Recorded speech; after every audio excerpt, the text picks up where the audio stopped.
जय जोहार, जय छत्तीसगढ़। हमारे भारत देश सदैव से नारियों का सम्मान करने वाला और नारी के विभिन्न रूपों में देश के, चाहे वो संस्कृति हो, चाहे विरासत हो, या फिर देश में कोई भी विपदा आपदा आई हो, उन्होंने बराबर इस देश का, इस समाज का, इस मानवता का सदैव रक्षा किया है। और आज जो हमारा समाज है, यहाँ तक पहुँचने में नारियों की भूमिका बड़ी रही है। हम प्राचीन काल में भी देखेंगे कि जब जब धरती पर पाप बढ़ा, धरती पर अत्याचार बढ़ा, तब तक माँ दुर्गा, माँ काली और ऐसे विभिन्न रूपों में नारी के स्वरूप में शक्ति प्रकट होकर उन बुराइयों को समाप्त करने का काम इस धरती में किया है। चाहे वो रानी दुर्गावती हो, चाहे झांसी की रानी लक्ष्मीबाई हो, रानी अहिल्याबाई होलकर हो, चाहे वर्तमान युग के कल्पना चावला हो। हमारे विभिन्न क्षेत्रों में हमारी माताएं, हमारी बहनें, जिन्होंने शिक्षा, विज्ञान, समाज सुधार, राजनीति और स्वतंत्रता संग्राम जैसे तमाम क्षेत्रों में अपनी अमिट छाप छोड़ी है। आज मैं हमारे देश के यशस्वी प्रधानमंत्री माननीय नरेंद्र मोदी जी के देश के हमारे जो नारी शक्ति है उनको स्थान देने का एक बड़ा निर्णय, जो लंबे समय से प्रतीक्षा पूरे देश को थी, ऐसे ऐतिहासिक निर्णय को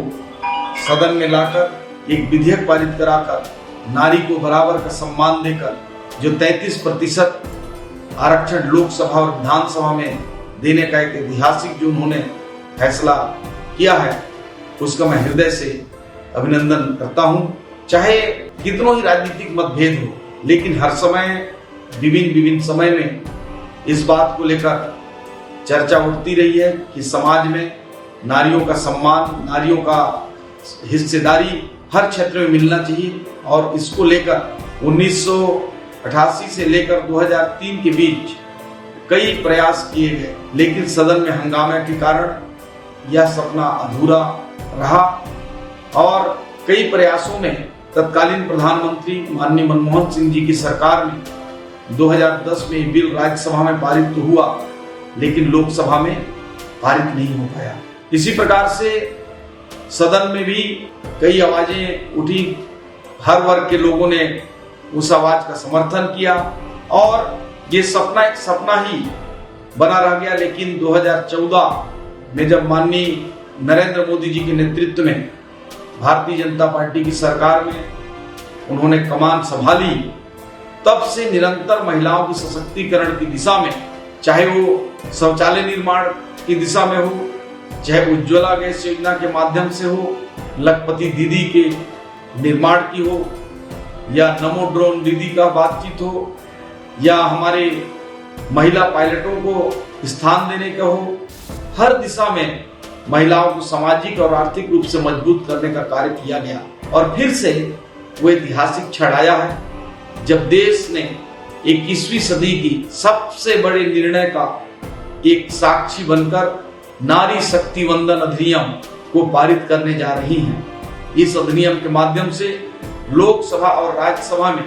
महिलाओं की 33% का जो आरक्षण सुनिश्चित किया गया है, उससे न केवल नारी शक्ति की भागीदारी बढ़ेगी, बल्कि निर्णय प्रक्रिया में उनकी प्रभावी भूमिका सुनिश्चित होगी। इस ऐतिहासिक पल के लिए मैं हमारे देश के यशस्वी प्रधानमंत्री माननीय नरेंद्र मोदी जी को हृदय से आभार व्यक्त करता हूं और उनकी इस दृढ़ इच्छा शक्ति का साकार कर देश के नारी शक्ति को उनका अधिकार, उनका हक, उनको सशक्त करने का, समावेशी और न्यायपूर्ण राष्ट्र बनाने का एक निर्णायक कदम होगा। और पुनः मैं माननीय प्रधानमंत्री जी के साथ देश के